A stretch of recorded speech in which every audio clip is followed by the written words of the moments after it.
Hi guys, good afternoon everyone and welcome to the class. I hope you are doing perfectly well. Is the audio and the video clear to all? एक बार आप मुझे please comments में बता दीजिए so that हम class को start कर पाएं.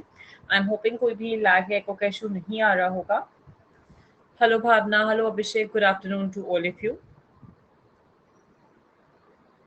Hello Robin, good evening. I hope you're doing very well. All right, so on that note, let's start with the class. As a part of today's class, हम ancient history को cover करेंगे.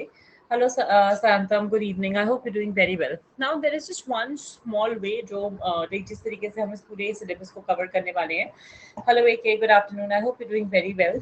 तो जितने भी topics हैं ना, starting with today rather, हम ancient history करेंगे, then medieval modern. Now, over a period of time, we will be launching the batches. अब जैसे ये वाला जो batch है, ये 1 जून तक चलने वाला है. उसके बाद हम 2 जून से start करेंगे medieval history, followed by modern history and then world history. ठीक है, along with that I will be providing you with the notes. Hello Furious and Adesh, good evening. I hope you're doing well. तो जितने भी मेरे classes हैं 2 तरीके से cover होंगे. We will be having 2 portions. तो कुछ parts ऐसे होंगे जहाँ पे मैं आपको PDF provide करूँगी पूरे के पूरे content का. जिस class में if I'm not providing you with the PDF, I will be jotting down the notes myself. I will be sharing एक साथ साथ cover करते चलेंगे. I will be covering all the important details there in itself. ठीक है. Hello Civilian and Rajneesh, good evening. I hope you're doing well. और class के end में once we are through with the topic जितना भी मुझे cover कराना on a particular day, from there on we will be discussing the MCQs also, ताकि साथ साथ हमारी practice भी होती रहे as to how much have we covered, where do we stand, etc. ठीक है. On that note, let's start with the class. अब आज के क्लास में हम डिस्कस करेंगे हिस्टोरिकल सोर्सेस से. और आपका किसी का कोई भी डाउट, क्वेरी, क्वेश्चन, कंफ्यूजन और any point of time in the session कहीं पे कुछ भी नहीं समझा, मुझे प्लीज कमेंट्स में बता दीजिएगा. I will help you with it. Hello Nayan, hello Jyoti, good evening to all of you. Welcome to the class. अब हम जब भी हिस्टोरिकल सोर्सेस की बात करते हैं specifically with respect to ancient India, तो मिडीवल के मॉडर्न के सोर्सेस को मैं तभी कवर करवाऊंगी जैसे जैसे हम वो वाले टॉपिक्स को करते रहेंगे. Hello Jack, good afternoon. I hope you doing well. अभी क्योंकि हम पढ़ ही रहे हैं ancient India, so we will be focusing upon the literary sources of that. हम हिस्टोरिकल सोर्स किसको बोलेंगे? If I were to ask you this question कि आपके हिसाब से हिस्टोरिकल सोर्स क्या होता होगा, मतलब just think about it for let's say 2 minutes and मेरे को एक बार सोच के बताओ हिस्टोरिकल सोर्स आप किसको बोलोगे, या सोर्स रादर किस चीज को बोलते हो. Hello Shweta, good afternoon. I hope you doing very well. तो हम ये बोल सकते हैं कि कोई भी ऐसा source which is giving us information of past time. Old books, okay. So information of past or ancient time through whichever way it is provided. Hello Virendra, good afternoon. I hope you doing well. लेकिन जब हम historical sources की बात करते हैं, historical sources का जो categorisation है 2 तरीके से करा जाता है. एक होते हैं आपके लिटरेरी सोर्सेज और दूसरे होते हैं आपके आर्कियोलॉजिकल सोर्सेज. बिल्कुल वेद ग्रंथ, हम वेद ग्रंथ पे भी आएंगे. ठीक है. Hello Amit, good afternoon. I hope you doing very well. जब हम इन दोनों सोर्सेज की बात करते हैं, आप ज्यादा तवज्जो किस सोर्स को दोगे? If I were to ask you this question, हमारे पास एक तरफ है लिखाई पढ़ाई चीजें लिखी हुई हैं, एक तरफ है आर्कियोलॉजिकल सोर्सेज. आपके हिसाब से नहीं किसी ने भी लेट नहीं करा, you are absolutely on time. Absolutely archaeological sources को आप ज्यादा तवज्जो दोगे, ज्यादा वेटेज दोगे. इसका रीजन क्या है? लिटरेरी सोर्सेज चेंज हो सकते हैं. How so? Case in point मान लो, जैसे अब मैं जो आपको पढ़ा रही हूँ ये एक लिटरेरी सोर्स है. You can download this PDF with annotation once the class will be over, या PDF आपके पास रहेगा. आप इसमें कोई चेंजेस करना चाहते हो वर्ड फाइल में जाके आप अपने हिसाब से ऐड ऑन कर सकते हो उस इन्फॉर्मेशन को, तो वो नोट आपका हो जाएगा. Anything which you have added to my given notes, ठीक है, that is something which can be change, जो थोड़ा इनकंसिस्टेंट हो गया. Archaeological source on the other hand क्या होगा कि वो जब भी वो इमारत बनी है, वो स्तंभ बना है, उसकी डेट फिक्स है. There can be no changes there, and as a result of that, since there can be no changes, what will happen as a result of that? मान लो कोई 17वीं सदी में बनी है, 18वीं सदी में बनी है, आपको ये पता होगा कि किन लोगों ने बनाया, किसके शासन में बनी थी, because there is a whole building in front of your eyes, something which you can see by. ठीक है. Hello Rohit, Anil, good evening, welcome to the class. I hope you doing well. हम क्यों आर्कियोलॉजिकल सोर्सेज को ज्यादा reliable मानते हैं? एक ही reason की वजह से, उनको चेंज करना इम्पॉसिबल है. Archaeological sources can be destroyed but they can not be changed. ठीक है. ऑल्टरेशन की अगर हम बात करें लिटरेरी सोर्सेज में, समहाउ इन वन फॉर्म और द अदर वो पॉसिबल होता है. Now coming to the literary sources ना, लिटरेरी सोर्सेस के भी बहुत सारे टाइप्स होते हैं, सब टाइप होते हैं, जिसमें हमारे पास दो कैटेगरीज आती हैं। एक कैटेगरी हमारे पास आती है फॉरेन, मतलब जो बाहर से लोग आए हमारे देश में, उन्होंने कुछ लिखा। एक आती है हमारे पास इंडिजिनस। इंडिजिनस मतलब जो हमारे देश के ही लोग थे, उन्होंने लिखा। यहाँ तक सबको समझ आ गया? Hello Chandra, hello Tanmay, good evening, I hope you doing very well. यहाँ तक एकदम क्लियर है ना? परफेक्ट। अब अगर हम आगे चलें, what is the further part amongst these sources, what comes as a difference? हमारे पास इंडिजिनस सोर्सेस कौन से होते हैं वो देख लेते हैं, और उसमें कौन से इंपॉर्टेंट वाले हैं। एंड आई एम होप, अगर देखो ये वाले पीडीएफ डाउनलोड नहीं भी कर रहे हो ना, I mean as in you not making the notes, इसका जो पीडीएफ है ना, वो मैं आपके साथ आफ्टर द क्लास शेयर हो जाएगा, आपको अनअकैडमी के एप्लीकेशन से ही मिल जाएगा, तो डाउनलोड जरूर कर लेना, फ्यूचर में हेल्प करेगा। Hello Anuj, Diya, Sujit, good afternoon, good evening to all of you, welcome to the class. Indigenous sources की अगर हम बात करें, अगेन इसको हम दो कैटेगरीज में प्रोवाइड करेंगे। एक हो गए आपके पास रिलीजियस, एक हो गए सेक्युलर। रिलीजियस मतलब जो जो धर्म के लोगों ने हिंदुस्तान से ही रिलेटेड उस पर काम करा है, ठीक है। Hello Nigam, good evening, I hope you doing well. दूसरे हो गए सेक्युलर, कि जहाँ पे ह्यूमैनिटी के लिए ऑल इन ऑल बातें दी गई हैं, the form of caste, religion, ये सब एग्जिस्ट नहीं करता था। अब अगर हम रिलीजियस सोर्सेज की बात कर रहे हैं, तो रिलीजियस सोर्सेज में हमारे पास क्या आ जाएगा? हमारे पास आ जाएंगे Buddhist text, Jainism text, Brahmanical text. Secular text में हमारे पास क्या आ जाएगा? किसी की ऑटोबायोग्राफी, किसी की बायोग्राफी, किसी राजा रानी ने अपने बारे में कुछ लिखा है, उनका रूल कैसा था, उनका शासन कैसा चला, उसके बारे में कुछ लिखा है। ये सबको समझ आ गया? Hello RJ, good evening, I hope you doing well. Amit, Telegram link मैं आपके साथ शेयर कर देती हूँ, आप मुझे 1 मिनट दीजिए, मैं कमेंट्स में पिन भी कर दूंगी, so you can add yourself there.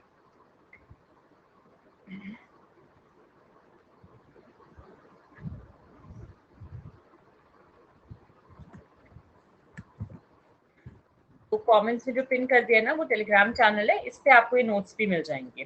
तो स्टार्ट करते हैं, बट मैं प्रेफर करूंगी क्लास का पार्ट बने रहो, और फिर नोट्स का, क्योंकि सिर्फ पीडीएफ में शेयर करूंगी क्लास के बाद ना, तो यहाँ से इंपॉर्टेंट डिटेल्स को लेते रहो। In terms of the Brahmanical text, अब हम हिंदू टेक्स्ट देखते हैं। Hello Shivi, hello Anchal, good evening, welcome to the class. Hello Rahul, I hope you doing well.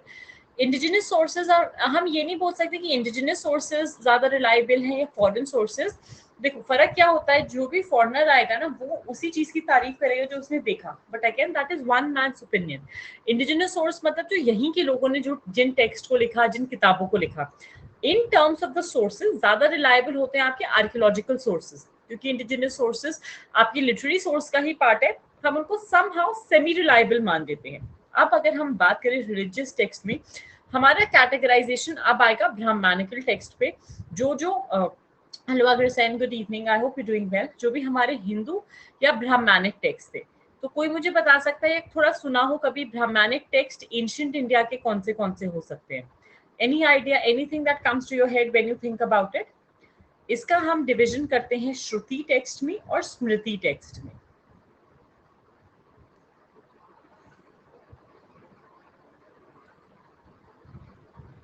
कोई भी पार्ट किसी भी पॉइंट पे समझ नहीं आए ना, मेरे को कमेंट्स में वहीं पूछ लेना, क्योंकि थोड़ा सा आई नो हिस्ट्री बोरिंग और रिपीटेटिव हो जाता है, but I try my best to make it as interesting as I can for you, ठीक है।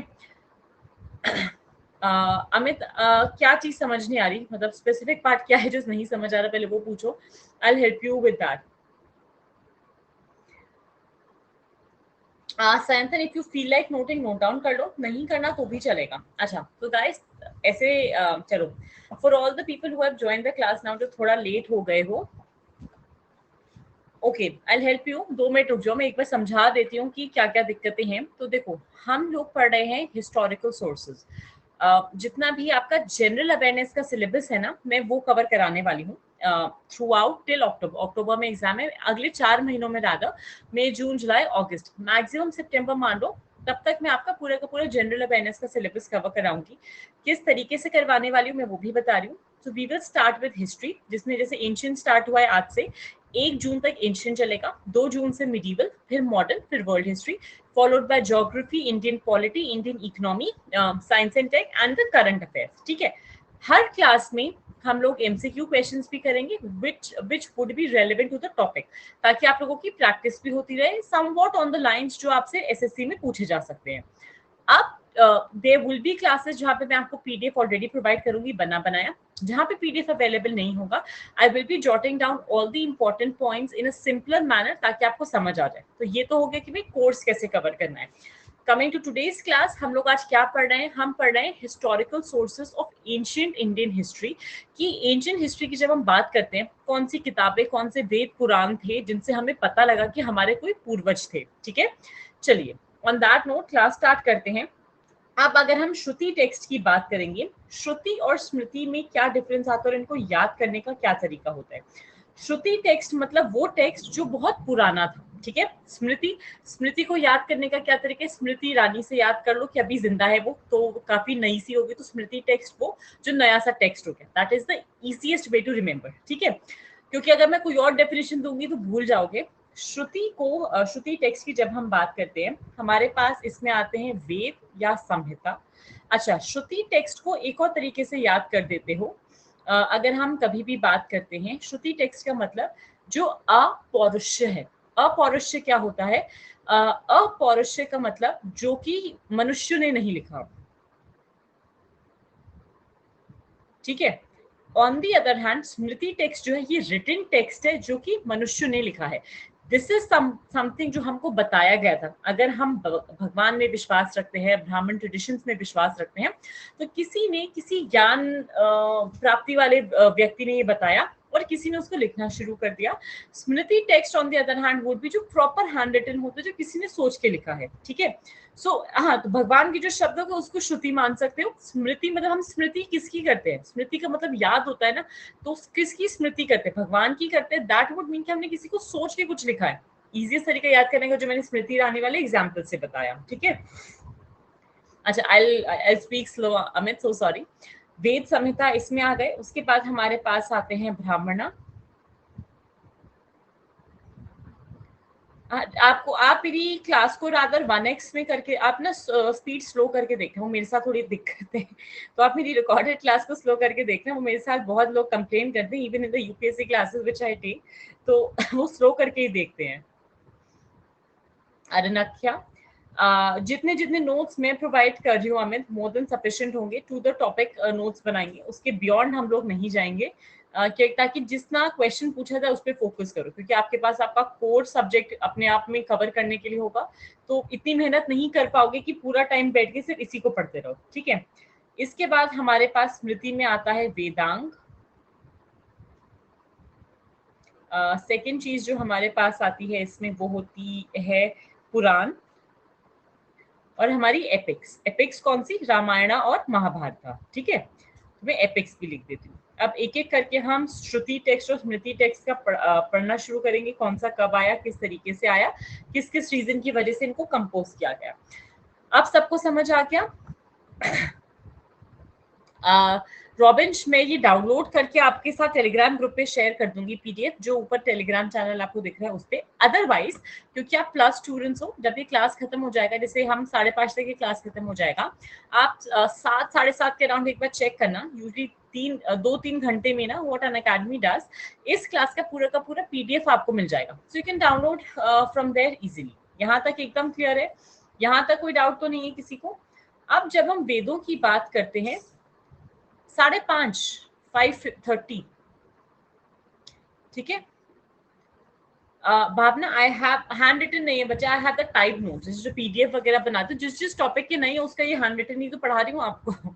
चलो वहां से स्टार्ट करते हैं। अब हम वेदों की या संहिता की बात करें, हमारे पास कौन सा वेद, कौन सी संहिता आई, किस किस ऑर्डर में आई, वो देख लेते हैं।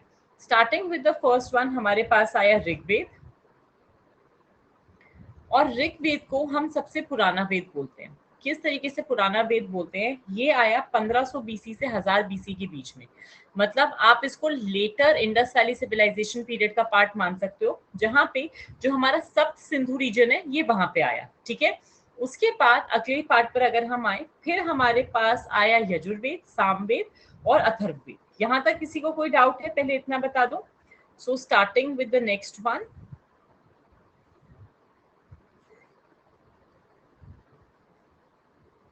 यजुर, साम और अथर्व। अब इनकी बात करें, ये आए रफली 1100 बीसी से लेकर 600 बीसी तक, ये आए कुरु पांचाल वाले एरिया में। अब इनमें फर्क क्या है, जब ऋग्वेद को लेकर आए, हम ऋग्वेद को अपौरुषेय एक ही रीजन की वजह से बोलते हैं, जहां पे ये रिलीजन पे, सोशल लाइफ पे, इकोनॉमिक प्रोस्पेक्ट पे ज्यादा फोकस करते हैं। किस तरीके से फोकस करते हैं, ऋग्वेद में जो भी मंत्र दिए गए हैं, तो ऋग्वेदिक मंत्र जो हैं वो किस चीज से एसोसिएटेड हैं, क्यों इंपॉर्टेंट होते हैं, रादर इनका काम क्या होता है, one of the most ancient text में से आते हैं या पाए जाते हैं या माने जाते हैं, जहाँ पे ऋग्वेद संहिता की अगर हम कभी भी बात कर रहे हैं, एक्चुअली ये ऑर्डर थोड़ा सा चेंज होगा, this is 3, this is 2, Samaveda पहले आया था, मैं रुक जाओ यार, मैं यहीं पे चेंज कर देती हूँ, एक मिनट रुक।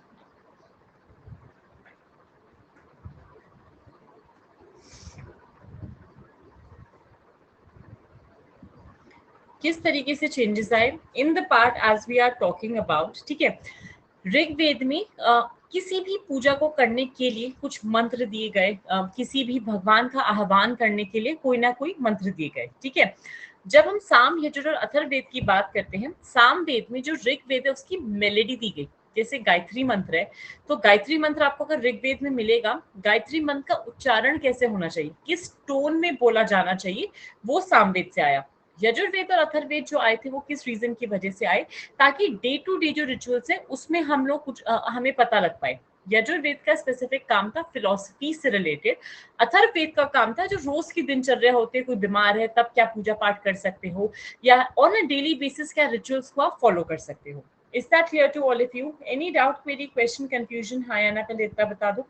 अच्छा, जब हम स्टेट्स की बात करते हैं, जब हम रीजन्स की बात कर रहे हैं, बीसी का मतलब होता है बिफोर क्राइस्ट, मतलब before the birth of Christ, and the most important part about the birth of Christ would be, ये रिलीजन, ये वेद हमारे पास किस तरीके से आए और इन वेदों का हम पर क्या असर पड़ा, क्या rather as a part of our life कितना पिवटल रोल ये प्ले करते हैं हमारी लाइफ में। यहाँ तक सबको समझ आ गया? यहाँ तक कोई भी डाउट, क्वेरी, क्वेश्चन, कंफ्यूजन है, पहले इतना बता दो। परफेक्ट। देखो, सामवेद में और यजुर्वेद में जो सबसे बड़ा फर्क है ना, specifically that lies in the part, Yajurveda में हमारे पास आते हैं यजु से, जिसकी हम बात करते हैं रिलीजियस रेवरेंस, कि मान लो कोई भी जो रिचुअल ऑफरिंग है वो कैसे दी जाएगी, कब दी जाएगी। तो यजुर्वेद का जो टाइम, स्पेसिफिकली अगर आप टाइम देखोगे ना, इसका 1200 से 800 बीसी दिया जाता है जान। तो Samaveda, Yajurveda, Atharvaveda was the last one, Samaveda, Yajurveda कहते हैं ना काइंड ऑफ कोइंसाइड, ये समझ लो, ठीक है। Any doubt, query, question, confusion so far? Veda सबको समझ आ गए, हाँ या ना?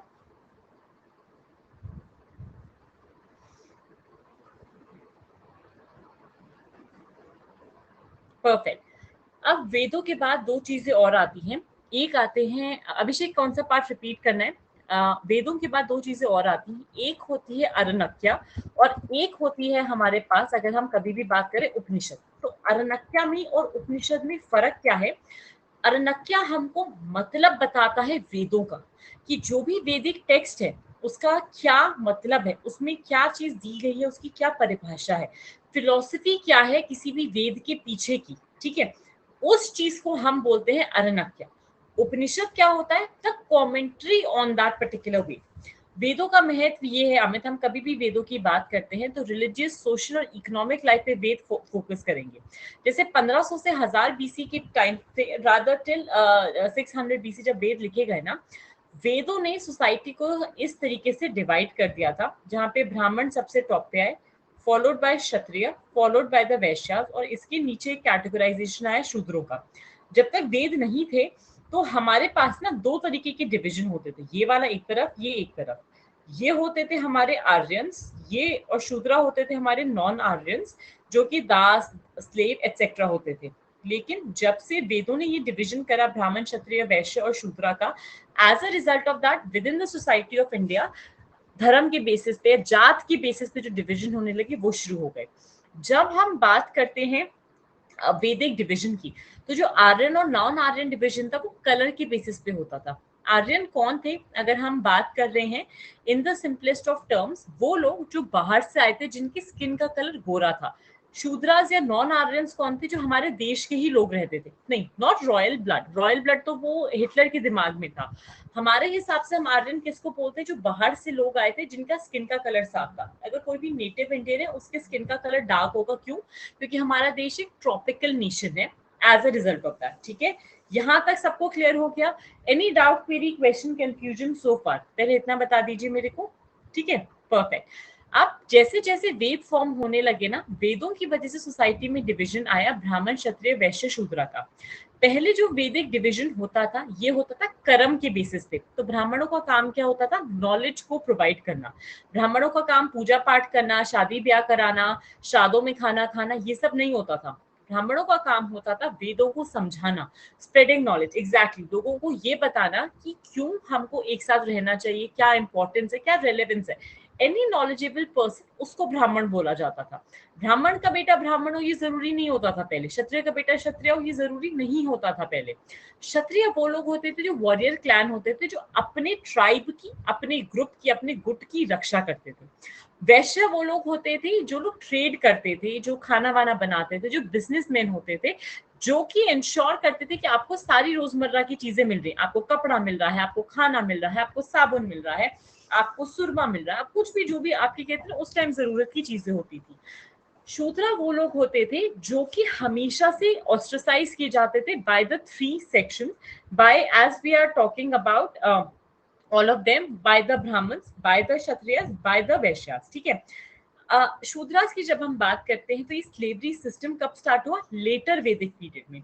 तो जहां पे ये वाला पार्ट आता है ना, ये हमारा लेटर वैदिक पीरियड है, या अगर चारों वेदों का लिखना खत्म हो गया 600 बीसी ऑनवर्ड्स, जहां पे हमारा महाजनपद पीरियड शुरू होगा।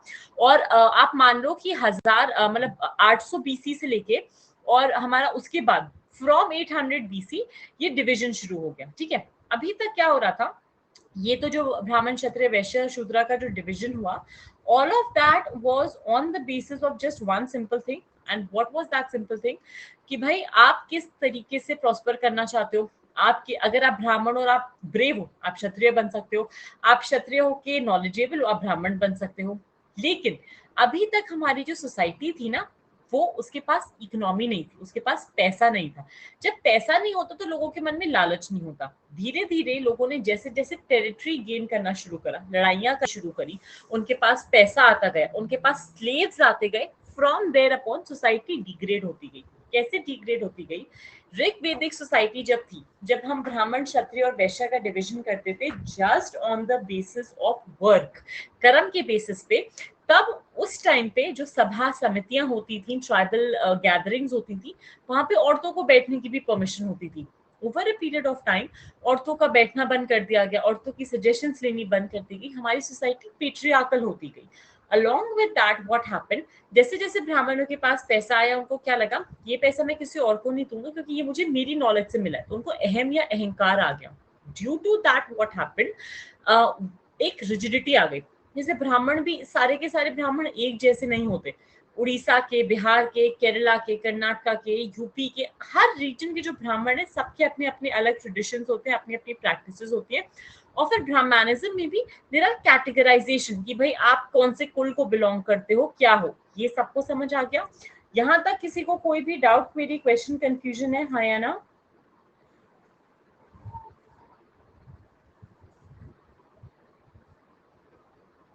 ठीक है, तो अभी तक हमारा जितना टेक्स्ट चल रहा है वो सब श्रुति टेक्स्ट चल रहा है। अब वेदों से आगे बढ़ते हैं। वेदों के बाद हमारे पास दो चीजें और आई। क्या क्या दो चीजें आई? एक हमारे पास आए अनरख्या, और दूसरी चीज हमारे पास आई उपनिषद। तो अगर हम उपनिषद, जैक, इट वाज की कोई डाउट है, या मैम कोई डाउट नहीं, उसके लिए नहीं बोला था।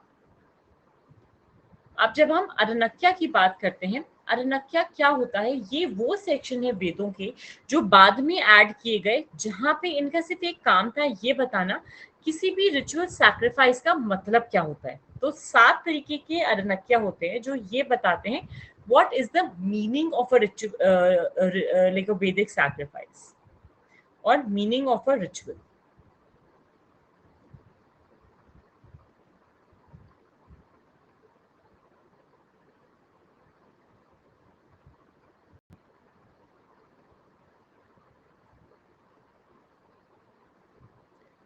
हम जब बात कर रहे हैं सामवेद की, अमित, सामवेद एक ऐसा वेद था जहाँ पे ये बोला गया कि भाई हम जो भी मंत्र वंत्र पढ़ रहे हैं, जिस भी तरीके से पढ़ रहे हैं, that music was added to it so that exactly. अच्छा, मैं स्क्रीन डार्क कर देती हूँ।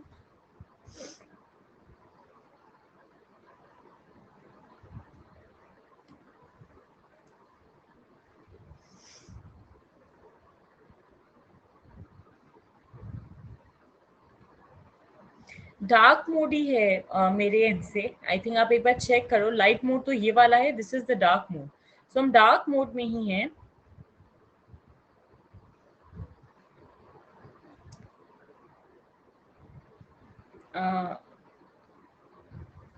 और दो अच्छे, मैंने डार्क ब्लैंक अप्लाई कर दिया। हाँ, मैंने ब्लैक स्क्रीन अप्लाई कर दिया। आई थिंक नेक्स्ट स्लाइड से आ सकती है। आई हैव डन दैट, एक बार देख लो कि यहाँ तक सबको क्लियर है। यहाँ तक कोई डाउट, क्वेरी, क्वेश्चन, कंफ्यूजन? अब जब हम उपनिषद की बात करते हैं, Upanishad were the commentaries on these Vedas. Commentary क्या होती है? किसी ने अपना क्या संक्षेप दिया या क्या समझा फ्रॉम अ वेद। कहने का मतलब, आपने मेरी ये क्लास पढ़ी, आपको हो सकता है कोई एक नया पॉइंट मिल जाए, कोई चीज आपको समझ में आए जो आपने जॉट डाउन कर दी। जैसे मैंने सामवेद को एक्सप्लेन करा, ऋग्वेद को, यजुर्वेद को एक्सप्लेन करा, उनके साथ मैंने ये 4 पॉइंट नहीं लिखे, बट एग्जैक्टली ये टिप्पणियां, ये कमेंट्स आपने अपने नोट्स में लिख दिए, विच वुड मीन कि दैट इज योर नोट, जिसपे आपने कोई ना कोई कमेंट या कमेंट्री करी है। यहाँ तक सबको समझ आ गया? यहाँ तक कोई भी डाउट, मेरी क्वेश्चन, कंफ्यूजन है? परफेक्ट। हम जब भी श्रुति टेक्स्ट की बात करते हैं, श्रुति टेक्स्ट किस चीज पे फोकस करती थी? श्रुति टेक्स्ट का फोकस होता था on humanity, on mankind as a whole, कि भाई सोसाइटीज कैसे रह सकती हैं, आदमी एक साथ एकजुट होकर कैसे रह सकता है। फ्रॉम देयर अपॉन अगर हम बात कर रहे हैं, अमिताभ एडेड इट यार, मैंने ना देखो कर दिया है। तो अगला वाला जो स्लाइड है वो ब्लैक आने वाला है, तो ये वाला स्लाइड झेल जाओ अभी तक, क्योंकि वो वही चलते आ रहा है। ऑनगोइंग स्लाइड पे मैं चेंज नहीं कर सकती, अगला स्लाइड पे मैं ब्लैक से ब्लैक पे लिख दूंगी, ठीक है। Another important part that happen जब हम श्रुति टेक्स्ट की तरफ आते हैं ना, श्रुति टेक्स्ट क्यों इंपॉर्टेंट है और किस चीज पे फोकस करता है कि किस तरीके से पॉलिटिकल, सोशल और रिलीजियस लाइफ भारत की कैसी होगी। तो स्मृति टेक्स्ट और श्रुति टेक्स्ट का सबसे बड़ा फर्क ये था कि श्रुति टेक्स्ट का फोकस था on society as a whole, Smriti text का फोकस था उस टाइम की पॉलिटिक्स पर भी, जिसपे कभी भी श्रुति टेक्स्ट ने फोकस नहीं करा। यहाँ तक सबको क्लियर है, हाँ या ना?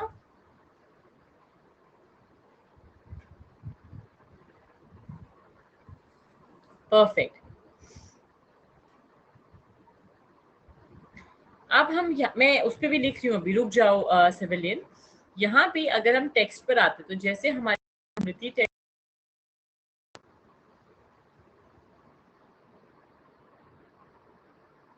इसमें हमने क्या क्या देखे? एपिक्स देखी, जैसे आपकी रामायण हुई, महाभारत हुई।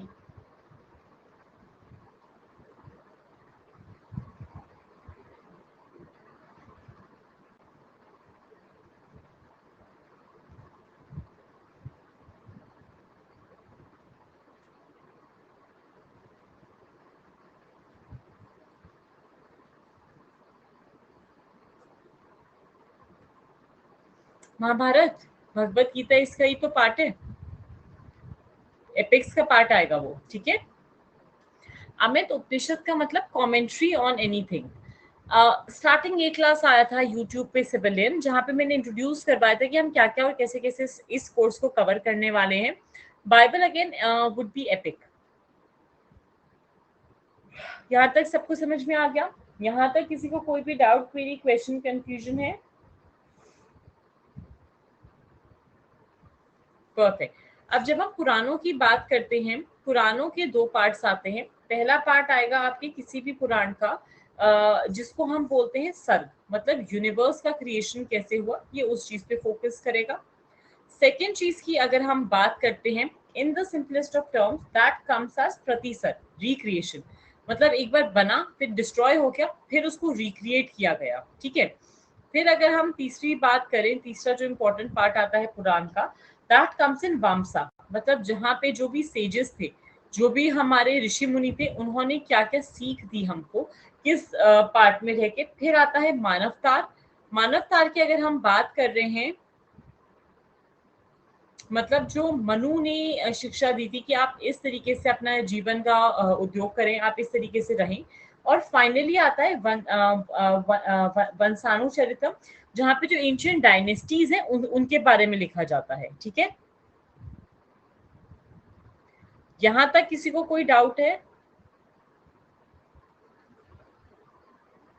हाँ या ना, पहले ये बता दो कहाँ पे लाइन आई आदेश, मेरे को समझ नहीं आ रहा। आई थिंक मैंने काफी कुछ क्लियर करा है जैक सिर्फ इसीलिए कि in case a question comes, आपको ये ना लगे कि मैम क्वेश्चन अगर हमने पढ़ा नहीं है, तो एक बेसिक ऊपर ऊपर से मैंने बता दिया कि भाई किसका क्या मतलब होता है, ताकि आपको ये सारी चीजें याद रहें। ठीक है, अब फ्रॉम देयर अपॉन हम आएंगे अलग पार्ट ऑफ टेक्स्ट पे, which would be your Hindu Buddhist text and Jain text.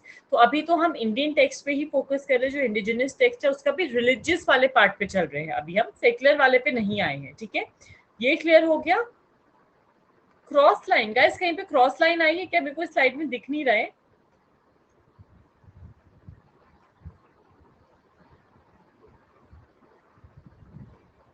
अच्छा, वो आई एम सो सॉरी यार, मेरे को शायद दिख नहीं रही है वो वाली line. Let me just check again. I think यहीं पे थी। Has it been erased? एक बार देखोगे आप लोग, या can you please refresh once and tell me? ठीक हो गया ना? परफेक्ट परफेक्ट, चलिए। यहाँ तक किसी को कोई डाउट हुआ? अच्छा, मैं धीरे धीरे भी लिखूंगी अभिषेक, सो सॉरी, मेरी हैंड राइटिंग काफी खराब है, तो आई कैन अंडरस्टैंड दैट। यहाँ तक बताओ किस किस को डाउट आया है, क्या क्या चीजें समझ नहीं आई, फिर हम आगे चलते हैं।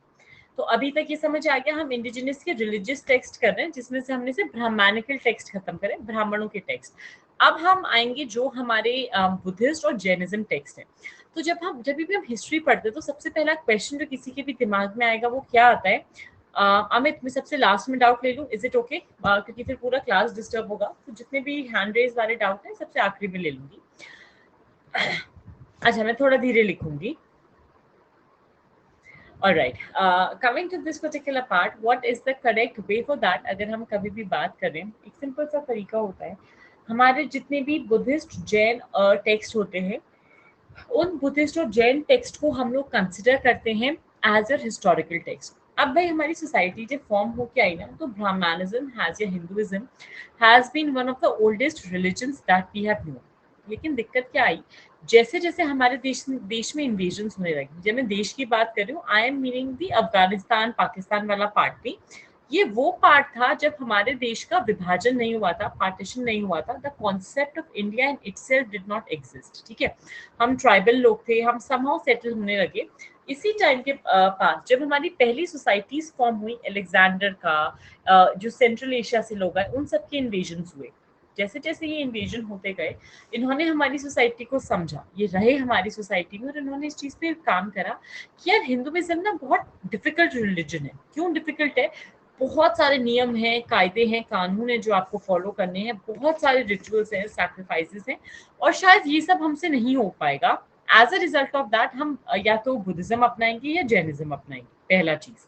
दूसरा चीज इन्होंने बोला वो ये था कि मतलब क्या रीजन हो सकता है कि किसी भी ऐसे रिलीजन को अपनाने का। जब ये लोग आए, इन्होंने देखा कि यार यहाँ पे ना, और किस जन्म रीजन की वजह से बुद्धिज्म और जैनिज्म का जन्म हुआ, लोगों को एक डिफरेंशिएशन दिखा सोसाइटी में। डिफरेंशिएशन कैसा? जो पीछे ट्राइंगल बनाया था मैंने, उनको उससे ये समझ में आ गया इस ट्राइंगल से कि हमारी सोसाइटी तो बहुत डिवाइडेड है, और क्योंकि हमारी सोसाइटी इतनी डिवाइडेड है, हमारा क्या काम बनता है कि हमको चाहे कुछ भी हो जाए, इंश्योर करना है दैट इन वन मैनर और अनदर वी आर, जो गरीब हैं, जो हमारे स्लेव्स हैं, उनके राइट्स को हम किसी भी तरीके से कोई भी हानि नहीं पहुंचा रहे हैं। ठीक है, यहाँ तक सबको समझ में आया है? यहाँ तक किसी को कोई भी डाउट है? पहले इतना बताइए आप लोग।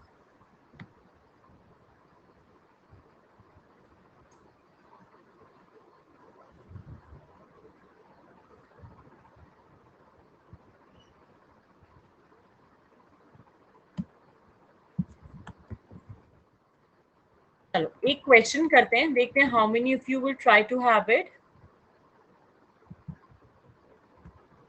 पुराणों में लिखे हुए 5 पार्ट्स हैं, पुराण से लिखे हुए। हमारे पास है सर्ग, प्रतिसर्ग, वामसा, मानवतार, वंशानुचरितम। ठीक है, क्वेश्चन मैंने कमेंट्स में डाला है, आप सबको दिख रहा है? पहले तो ये बता दो, then I will run the पोल।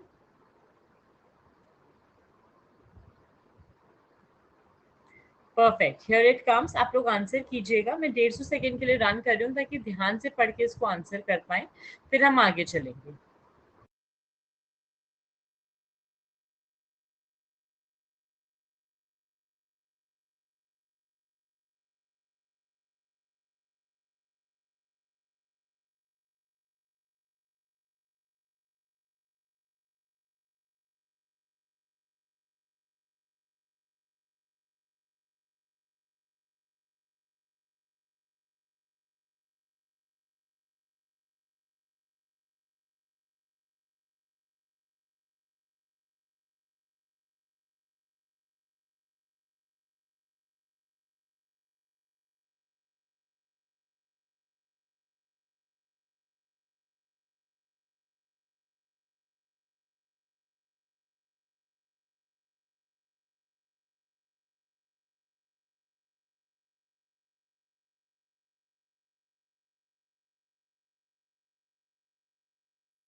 थोड़ा सा नेटवर्क एरर था from my end. I am back now.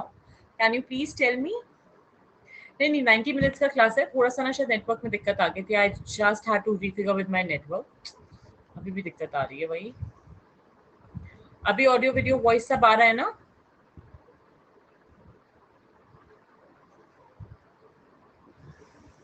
चलिए स्टार्ट करते हैं क्लास को। अब तो हमने यहाँ तक तो coming to the question as we are discussing, जो क्वेश्चन मैंने कमेंट्स में डाला था, आई थिंक मेरे को परसेंटेज याद नहीं कितने लोगों ने, but we have some, I think correct answer C था। Both the statements were absolutely correct with it, कि जहाँ पे ऑब्टेन करने में साइंटिफिक नॉलेज में मदद करते हैं, इवेंट्स, डेवलपमेंट, इन सब के बारे में भी हमको बताते हैं। ठीक है, अगला वाला सवाल आपको बताना है इसमें से कौन सा सही है। बहुत आसान सवाल है, ये तो आंख बंद करके आंसर कर सकते हो।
Yeah, I think I'm back. Correct option would be D for this one, with 60% people have marked it correctly, Vedas. On the further part, moving ahead from this particular part, हम लोगों ने स्मृति text खत्म कर दिया. जब हम स्मृति text की बात करते हैं, राधा स्मृति श्रुति दोनों हो गए, हम अब आएंगे बुद्धिज्म और जैनिज्म के टेक्स्ट पे. किस कारण की वजह से बुद्धिज्म और जैनिज्म के टेक्स्ट आए और बुद्ध और जैन धर्म का जो कहते हैं ना बर्थ हुआ, वो भी सिर्फ एक मेजर कारण यही था. द फर्स्ट वन बीइंग कि भाई वेदों में बहुत सारे रिचुअल्स दिए गए हैं, बहुत सी ऐसी चीजें दी गई हैं जो काफी डिफिकल्ट है, जिनको फॉलो करना काफी मुश्किल है. और जैसे जैसे हमारे देश में इन्वेजन होते गए, लोग आते गए, this became even more difficult. So Buddhism and Jainism have certain common features with respect to them.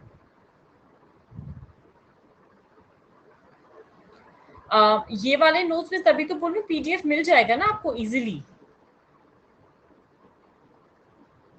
तो ये ऑलमोस्ट सिमिलर पार्ट किस चीज पे फोकस करते थे?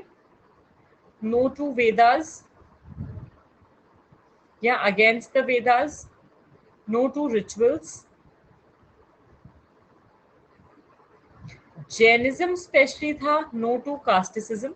बुद्धिज्म कास्टिसिज्म में मानता था क्योंकि इनके यहाँ के जितने भी अगर हम बात करते हैं जो जैन मंक्स आए हैं, जो इनके तीर्थंकर आए हैं, वो सारे के सारे 24 के 24 क्षत्रिय हैं. ठीक है. उसके अलावा दे यूज्ड टू से नो टू इवन, जैसे कहते हैं ना, दोनों में ये लोग बिलीव करते थे, बिलीव्ड इन एक्शन या कर्म में.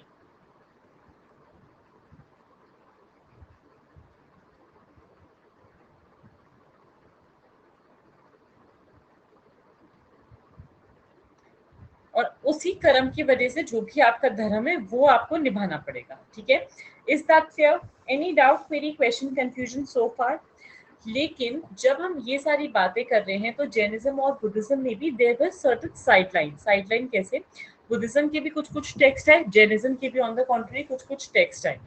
जिसके जो जो टेक्स्ट है उस पर किस चीज पे फोकस किया गया? बुद्धिज्म के टेक्स्ट जो थे उन पे बस यही चीज बोली गई कि भाई जो भी चलते जा रहा है, तो बुद्धिस्ट कल्चर की स्टोरी तो सबको पता है. गौतम बुद्ध के बर्थ से, गौतम बुद्ध की जहाँ से कहानी शुरू होती है वहां पे बुद्धिज्म का जन्म हुआ कि भाई जब गौतम बुद्ध ने, सिद्धार्थ नाम के राजा ने सब कुछ त्याग दिया और तभी वो बुद्ध बने, उनको स्मरण हुआ, उनको एनलाइटनमेंट मिला और फिर उन्होंने धर्म चक्र प्रवर्तन करा जहाँ पे उन्होंने अपना पहला लेक्चर दिया.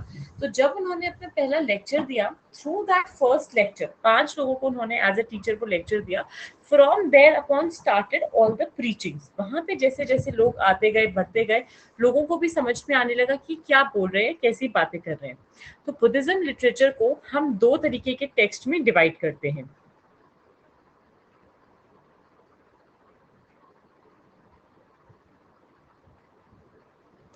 एक होता है हमारे पास कैनोनिकल,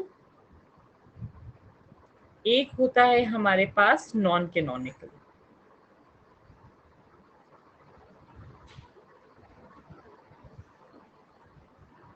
जब हम कैनोनिकल की बात कर रहे हैं, इसमें 3 पिताका, त्रिपिटिका जिसको बोलते हैं, वो आती हैं. इन 3 पिताकाओं में हमारे पास आती है विनय, विनय पिताक, सूत पिताक, अभिधाम पिताक. ठीक है.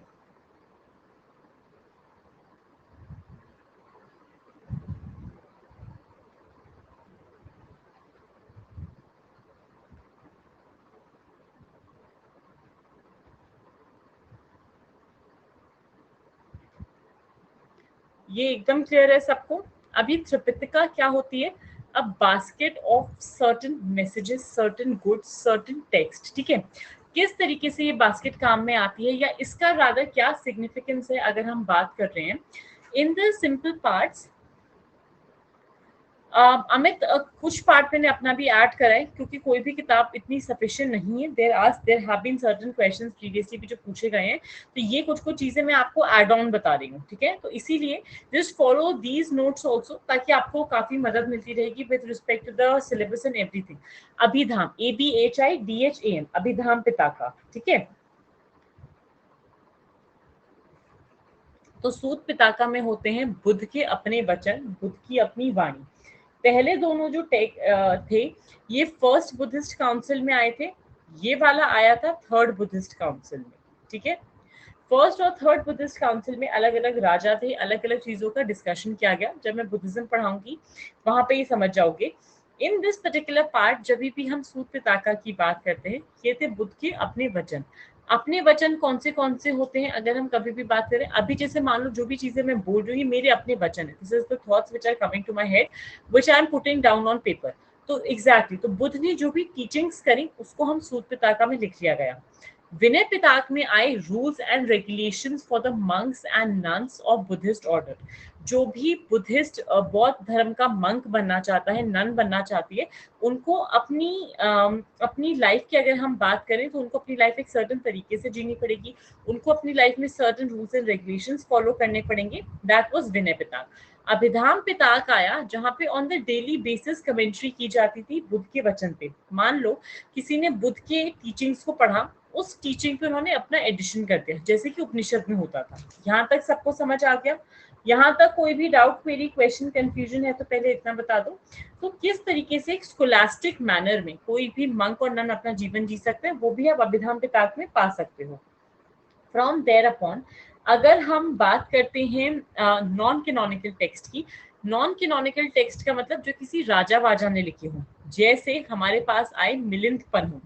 ठीक है, मिनांडर एक ग्रीक राजा था, ठीक है, उसकी एक बुद्धिस्ट जैन से, बुद्धिस्ट रादर बुद्धिस्ट मंक से दोस्ती हुई, और इन दोनों ने आपस में क्वेश्चंस पूछे, इस आदमी ने उस मंक से, उसने आंसर बताया, और उस कंपाइलेशन को मिलिंद पन्हु बोला जाता है। ठीक है, सूत पिताका का मतलब बौद्ध वचन, जिसको हम बोलते हैं ना, सूत पिताका हुआ बुद्ध का अपना वचन, बौद्ध वचन, anything which he has said himself. वचन का मतलब वो वाला नहीं, मेरा वचन ही है, मेरा शासन वाला नहीं। वचन मतलब वाणी, बुद्ध की जो वाणी थी, बुद्ध ने क्या पढ़ाया अपने बच्चों को, ये समझ आ गया सबको? यहाँ तक कोई भी डाउट, क्वेरी, क्वेश्चन, कंफ्यूजन है? ठीक है, मिलिंद पन्हु में क्या हुआ था, एक राजा था जिसका नाम था मिलिंद, एक बुद्धिस्ट मंक था जिसका नाम था नागसेना।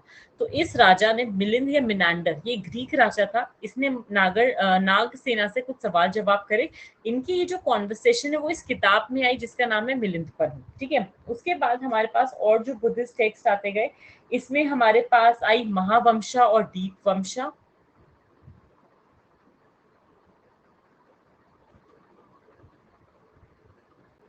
जो कि श्रीलंका, सिलोन वगैरह इन सारे एरियाज में लिखे गए, जहाँ पे फोकस रहा कि भाई किस तरीके से हम इंश्योर कर सकते हैं श्रीलंका की पूरी हिस्ट्री, श्रीलंका की और मॉडर्न एम्पायर की हिस्ट्री कैसी रही, क्या क्या चीजें हमने सीखी, एटसेट्रा। ठीक है, from there upon Buddhist text सबको समझ आ गए? इसमें किसी को कोई डाउट है, पहले इतना बता दो।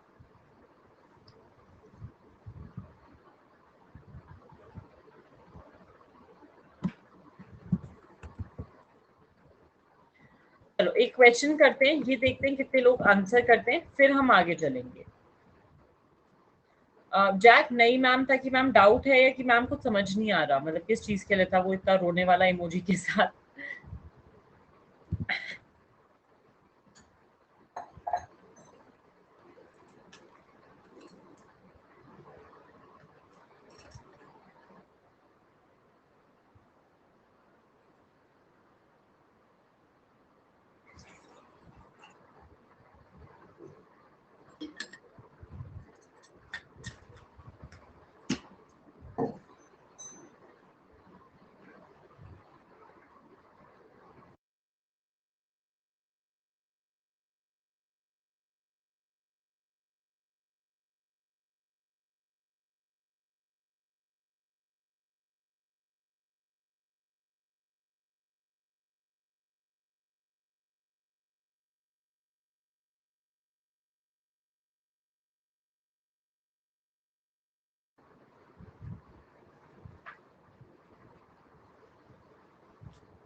पाली, चंद्र, ये सब पाली में लिखे जाते थे। नहीं नहीं, पाली पाली। संस्कृत में वेद थे, जैनिज्म बुद्धिज्म की भाषा अनुज पाली थी, हमेशा याद रखना।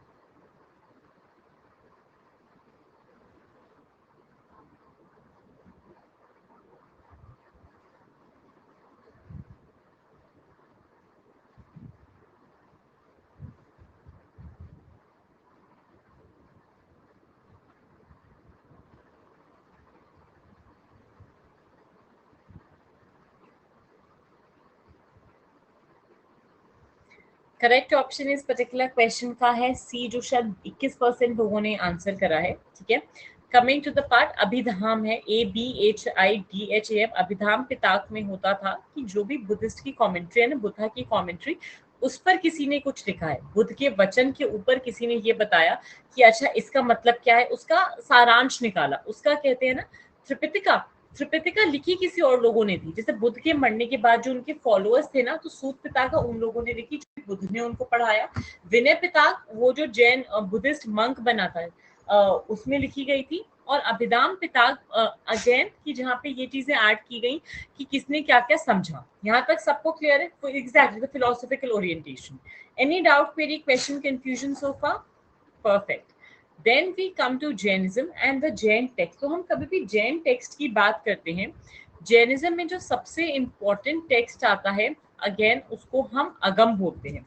सो 12 अंग होते हैं ये अगम, जिसमें से सबसे इंपॉर्टेंट आता है अचरंग सूत्र, जो ये बताता है कि भाई क्या है ये, इसमें स्टोरीज किस तरीके से बताई गई हैं, समझाई गई हैं, और उसी पे वी मूव फॉरवर्ड, जहाँ पे ये बताया जाएगा कि जो भी राजा थे, जो भी बुद्धिज्म, हाँ, Buddhism as in the literary text of Buddhism have ended. इसमें हमारे पास आता है आचारण सूत्र।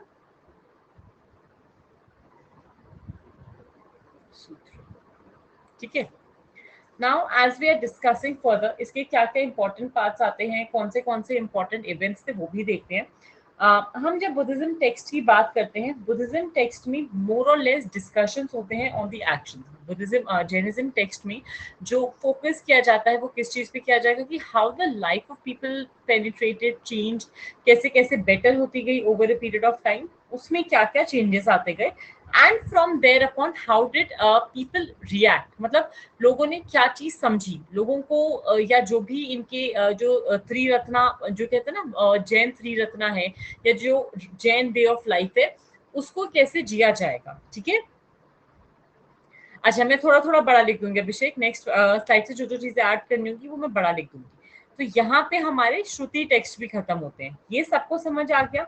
यहाँ तक कोई भी डाउट, क्वेरी, क्वेश्चन, कंफ्यूजन है? पहले मुझे इतना बता दो, तो ये हमारे कौन से टेक्स्ट थे जो इंडिजिनस टेक्स्ट थे, जो हम लोगों ने खुद लिखे। अब हम जब हिस्टोरिकल सोर्सेज पे आते हैं, हिस्टोरिकल टेक्स्ट पे आते हैं, इस टेक्स्ट में हमारे पास किताबें वो आती हैं जो पर डायनेस्टी चेंज होती गई। मान लो इंडस वैली सिविलाइजेशन में पिक्टोग्राफी की जाती थी। पिक्टोग्राफी क्या होता है? जैसे मान लो मुझे कुछ इंफॉर्मेशन बतानी है, sun rises in the east, ठीक है, तो मैंने ये ऐसा कुछ डायग्राम बना दिया, नॉर्थ, ईस्ट, साउथ और वेस्ट का। यहाँ पे मैंने सन बना दिया, और सन के साथ मान लो मैंने ये लिख दिया राइजेस। अब इसको आपको अपने हिसाब से डेसिफर करना पड़ेगा, जैसे भी आप इसको डेसिफर कर पाओ। ठीक है, so this would be your part as we are talking about. ये आपका वो पार्ट होगा जहाँ पे हमारा फोकस रहेगा कि हाँ, sun rises in the east through this particular picture. फिर वेद आए, वेद पे अगेन कमेंट्रीज लिखी गई। फिर जब हमारी सोसाइटी बनना शुरू हुई, जब हमारे पास राजा आने लगे, जब हमारे पास ये चीज की क्लैरिटी आने लगी कि ये राजा कहाँ पे रहेगा, इसका बायोग्राफिकल राइटर कौन है, from there upon we started carving. तो जैसे मॉडर्न एम्पायर आया, मॉडर्न डायनेस्टी आई, नंदा डायनेस्टी आई, या अलेक्जेंडर आया, जब जब ये लोग हिंदुस्तान में आए हैं, हर किसी ने अपने बारे में बताया, अपने बारे में लिखा, and that is from how upon हमको पता लगा कि भाई हिंदुस्तान में कौन से लोग आए हैं। तो हमको वहां से ये पता लगा कि हमारे देश में या राजा जो पोएट्स होते थे, तो हर राजा के टाइम पे कोई अलग पोएट होता था, जिसने कोई ना कोई स्टोरी लिखी, जिसने कोई ना कोई उनके बारे में वर्णन करके ये बताया कि इनकी इम्पोर्टेंस क्या है, और ये या इन्होंने लड़ाइयाँ किससे करी। यहाँ तक किसी को कोई डाउट है? एनी डाउट, मेरी क्वेश्चन, कंफ्यूजन? ये सबको क्लियर है? परफेक्ट। अनदर इम्पॉर्टेंट पार्ट, जब हम आते हैं फॉरेन राइटर्स पे, फॉरेन राइटर्स भी कब आए, फॉरेन राइट, देखो अब हम जब हमने श्रुति स्मृति टेक्स्ट ये सब तो कर लिया, इंडिजिनस वाला पार्ट हमारा खत्म, रिलीजियस टेक्स्ट का पार्ट खत्म।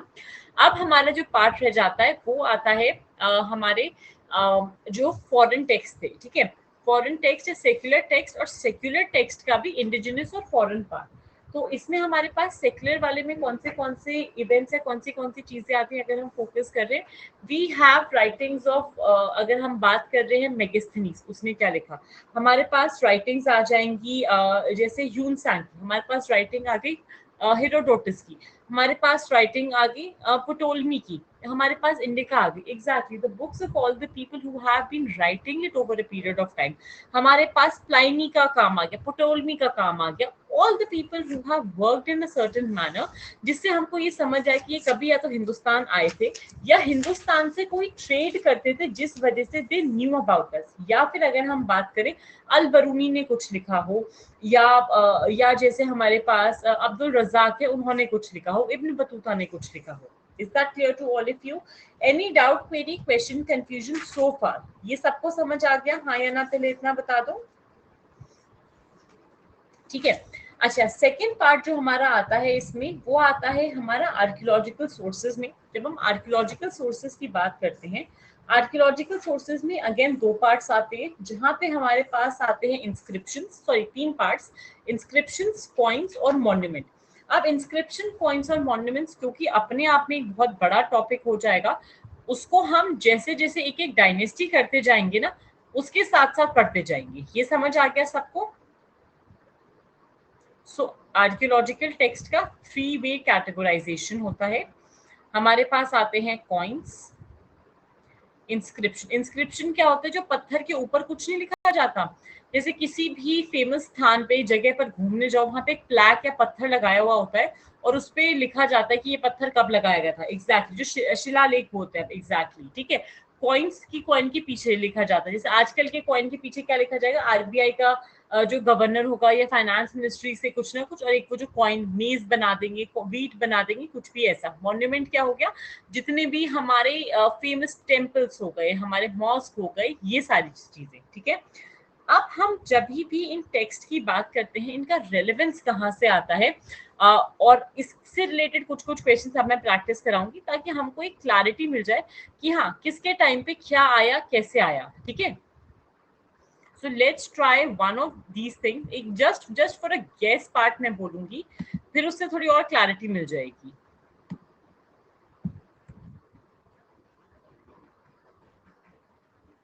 Can you guys see the question? Match the following आपको करना है, राजाओं के नाम दिए हैं, उसके साथ इंस्क्रिप्शन दिया है, आपको इसको करेक्टली मैच करना है। पहले एक बार बताएंगे, क्वेश्चन दिख रहा है, फिर मैं रन करती हूँ पोल।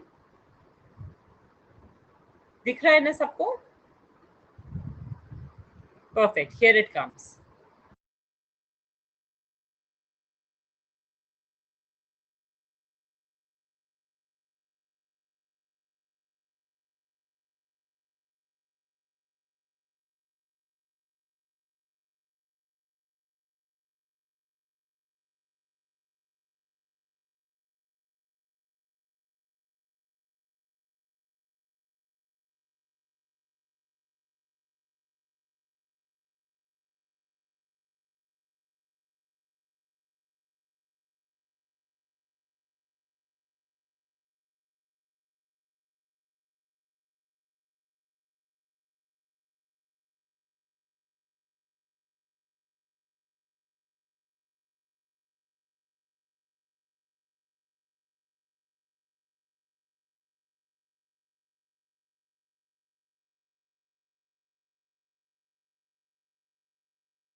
Correct option is C for this one as we are discussing this. ठीक है, अगला सवाल देखते हैं कितने लोग सही मार्क करते हो.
अच्छा, अगले क्वेश्चन में कम कर दूंगी मैं टाइमर आदेश. अभी तो हो गया.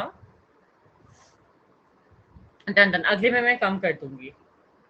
जैसे एक क्वेश्चन और करेंगे and that will be it for today, because I think you guys also need to take it grasp all this. अगले वाले में पक्का कम कर दूंगी.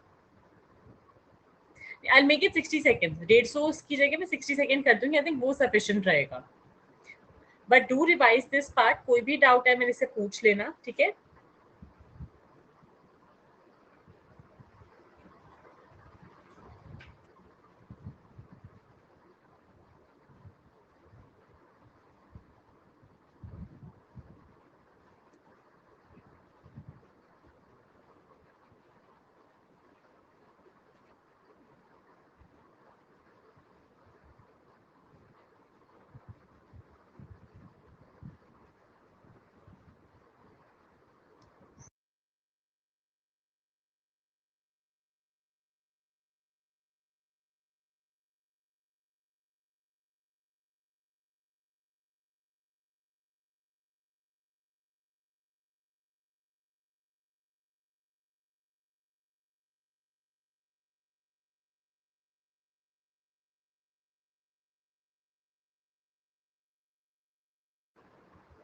Correct option is A for this one. Last वाला क्वेश्चन. नहीं नहीं, last question. Don't worry. Let's see how many of you mark this correctly.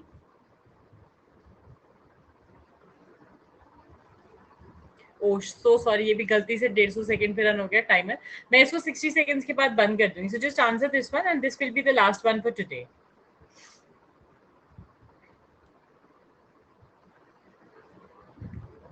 अरे my pet was at the door है. वो ना पीछे से अपना पॉ मार रहा था. I was just there. उसको शांत करा दी थी मैं, वरना वो फिर क्लास में डिस्टर्ब करता. सो आई एम होपिंग कि यहाँ तक सबको क्लियर हो गया होगा. इट्स ओके, हमें धीरे धीरे प्रैक्टिस करेंगे, उसके बाद बन जाएंगे. Don't worry about that. It's a golden retriever Amit.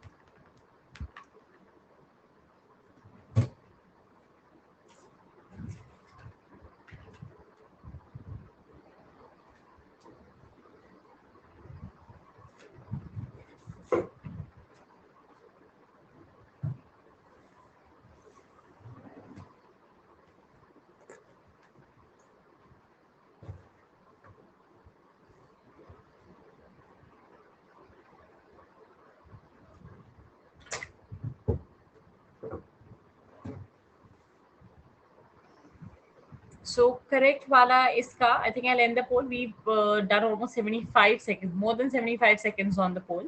इसका correct था B, ठीक है. So guys, आज की क्लास में मेरे तरफ से बस इतना ही. I'm hoping कि मेजर चंक आपको समझ आया होगा. कल मिलते हैं सेम टाइम पे. I'll try कि मैं PDF भी लेकर आऊँ ताकि आप लोगों को जॉट डाउन काम करना पड़े, वो मैं आपको शेयर कर दूँ. मैं कोशिश करूंगी ज्यादा से ज्यादा बाइलिंगुअल में क्लास लूँ. See you tomorrow. कोई भी डाउट है उसको प्लीज एक बार डाउनलोड कर लेना. एक ही क्लास होगा, इसी टाइम पे होगा, रोज 1.5 घंटे का, ठीक है. ऑलमोस्ट आप मानो 1.25 से 1.5 घंटे का रोज क्लास हुआ करेगा अभिषेक, ठीक है. On that note I take your leave. कल मिलते हैं. Have a great day everyone. Thank you.